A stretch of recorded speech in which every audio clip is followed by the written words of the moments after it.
Good morning students. हम पढ़ रहे थे लेसन नंबर 1 में आपके मैनेजमेंट नेचर, जिसमें से हम 2 नेचर पढ़ चुके हैं, मैनेजमेंट एज ए मल्टीडिसिप्लिनरी और मैनेजमेंट एज ए आपके साइंस एंड आर्ट। आज हम पढ़ेंगे थर्ड टॉपिक इसका, management as a profession. Profession का मतलब होता है कि कोई भी पर्सन जो है वो किसी भी पर्टिकुलर कोर्स को करने के बाद जो है वो अपना जो सर्विसेज है वो समाज को देता है। जैसे हम ये कहें कि मेडिकल प्रोफेशन, आपके एलएलबी प्रोफेशन, ये सारे प्रोफेशन ऐसे हैं जिनमें एक पर्सन जो होता है पहले एक एजुकेशन लेता है उस फील्ड से संबंधित और फिर वो एज ए प्रोफेशन काम करता है। तो यहाँ हम ये देखेंगे कि क्या मैनेजमेंट एक प्रोफेशन है। तो मैनेजमेंट में प्रोफेशन में जो कैरेक्टरिस्टिक्स होनी चाहिए अगर वो मैनेजमेंट में भी हैं तो हम ये कह सकते हैं कि हाँ मैनेजमेंट एक प्रोफेशन है। तो सबसे पहले हम देखें मैनेजमेंट की आपके प्रोफेशन की कैरेक्टरिस्टिक्स। सबसे पहले है स्पेसिफिक ब्रांच ऑफ नॉलेज, कि मैनेजमेंट जो आपके प्रोफेशन है उसके लिए कोई ना कोई एक स्पेसिफिक ब्रांच होनी चाहिए जो एक प्रोफेशन के तरीके से उस पर्सन को नॉलेज दे और फिर वो व्यक्ति जो है, पर्सन जो है, वो उस नॉलेज का उपयोग अपनी सर्विस देने के लिए करे। तो हम ये देखते हैं कि मैनेजमेंट में कोई ऐसी स्पेसिफिक ब्रांच नहीं है जो कि आपको मैनेजमेंट से संबंधित नॉलेज दे, और अगर है भी तो वो एज ए प्रोफेशन नहीं है। तो इसका जो प्रोफेशन जो है लेकिन यहाँ ये कह रहा है स्पेसिफिक ब्रांच, यानी कोई ना कोई ऐसी संस्था। तो हमारे देश में भी अब ऐसी संस्थाएं हैं, जैसे हम कहें मैनेजमेंट संस्थान हैं बहुत सारे, जो पर्सन है उनको मैनेजमेंट जो है वो सिखा रहे हैं, मैनेजमेंट का बाकायदा वो कोर्स कर रहे हैं और उसको करने के बाद वो बड़ी बड़ी कंपनियों में मैनेजमेंट का काम कर रहे हैं। तो स्पेसिफिक ब्रांच ऑफ नॉलेज जो है वो एक प्रोफेशन की कैरेक्टरिस्टिक्स होती है। ये कैरेक्टरिस्टिक्स जो है वो मैनेजमेंट में भी पाई जा रही है। इसलिए इस पॉइंट ऑफ व्यू से हम ये कह सकते हैं कि जो मैनेजमेंट है वो एक प्रोफेशन है। इसके बाद सेकंड हम देखेंगे कि जो मैनेजमेंट से जो आपके प्रोफेशन से संबंधित फील्ड है उसमें पर्सन को किसी न किसी संस्था की डिग्री कंपलसरी है, कि कोई ना कोई वो डिग्री प्राप्त करे तब जाके उस प्रोफेशन को वो कर सकता है। तो हम देख रहे हैं कि मैनेजमेंट में भी आपके बीबीए और एमबीए ऐसे कोर्सेज हैं जिनकी डिग्री के लिए जो पर्सन है वो डिग्री प्राप्त करते हैं और फिर वो बड़ी बड़ी कंपनियों में मैनेजमेंट का काम करते हैं। तो यहाँ ये कह रहा है नो। अब ये नो क्यों कह रहा है, हम ये देख रहे हैं कि ये मैनेजमेंट हमारे देश में कुछ सालों से ही जो है ज़्यादा प्रचलित हुआ है। इससे पहले हमारे देश में केवल कंपनी का जो मालिक हुआ करता था वही मैनेजमेंट का काम कर लिया करता था, या जो पुराने जितने भी मैनेजमेंट करने वाले लोग हैं जरूरी नहीं है कि उन्होंने सबने एमबीए और बीबीए किया हुआ हो। तो आज भी हमारे देश में बहुत सारे प्रबंधक या मैनेजर्स ऐसे हैं जो बिना बीबीए और एमबीए के आज भी मैनेजमेंट का काम कर रहे हैं। तो इसलिए हम ये कह सकते हैं कि कोई कंपलसरी नहीं है कि बीबीए और एमबीए करने वाला ही व्यक्ति जो है, पर्सन जो है, वो आपके कंपनियों में मैनेजमेंट कर रहा हो। तो इस पॉइंट ऑफ व्यू से नो, यानी ये एक कंप्लीट कोर्स नहीं है जिसको हम ये कहें कि केवल एमबीए और बीबीए करने वाला पर्सन ही मैनेजमेंट कर सकता है। थर्ड है ऑल इंडिया मैनेजमेंट एसोसिएशन। अब यहाँ पर जो बीबीए और एमबीए का कोर्स है, यानी ये जो डिग्री है, इसको प्रदान करने की जो संस्थाएं हैं, यानी ये डिग्री देने वाली जो संस्थाएं हैं, वो हमारे देश में ऑल इंडिया मैनेजमेंट एसोसिएशन है जो बीबीए और एमबीए की डिग्री जो है मैनेजमेंट करने वालों को देती है। लेकिन इसका आंसर भी आपके है नो। क्यों?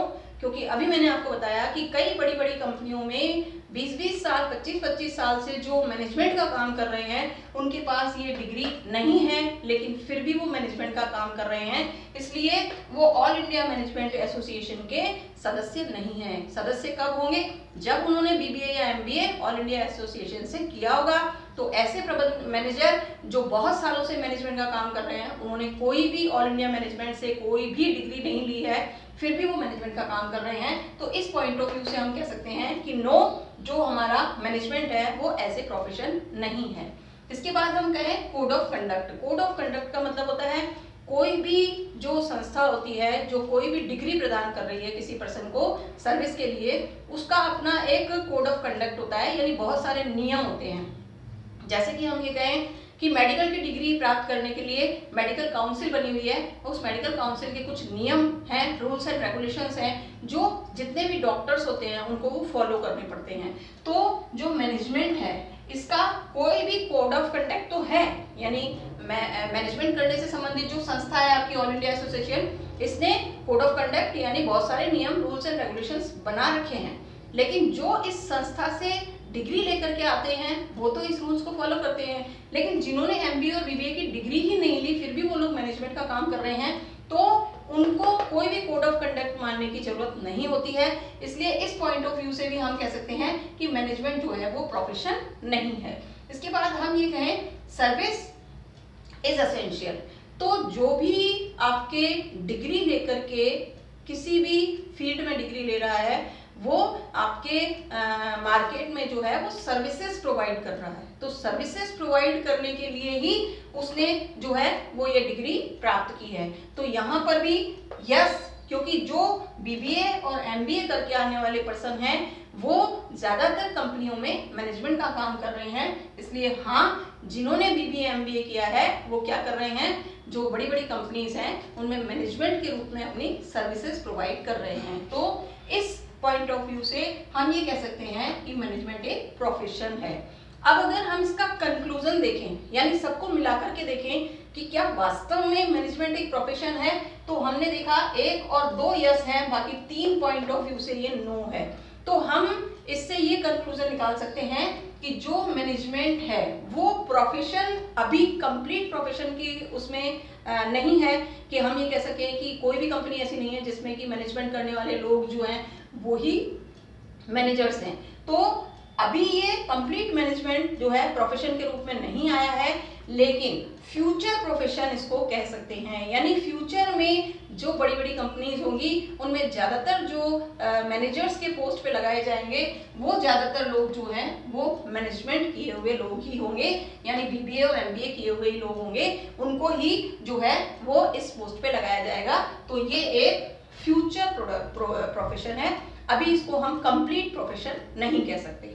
इसके बाद हम फोर्थ देखेंगे कि क्या जो मैनेजमेंट है वो यूनिवर्सलिटी है, यानी सभी देशों में एक जैसा लागू हो रहा है, हर देश इसको मैनेजमेंट को एक जैसे यूज कर रहे हैं। तो यहाँ हम देख रहे हैं depends primary on the 3 factor, यानी क्या जो आपके मैनेजमेंट है वो पूरे विश्व में सभी देशों में एक जैसा फॉलो किया जा रहा है।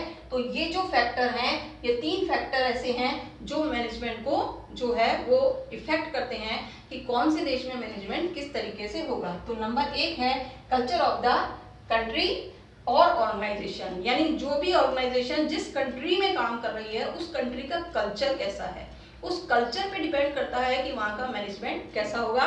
तो ये सभी देशों का कल्चर क्योंकि अलग अलग है, तो ये सभी देशों में जो है मैनेजमेंट जो है अलग अलग कल्चर के आधार पर इफेक्ट होता है और कल्चर के आधार पर चेंज होता रहता है। तो ये हमने देखा कि ये क्या कर रहा है, कल्चर के कंट्री के कल्चर के आधार पर जो है फॉलो किया जा रहा है। सेकेंड है ऑब्जेक्टिव ऑफ द ऑर्गेनाइजेशन।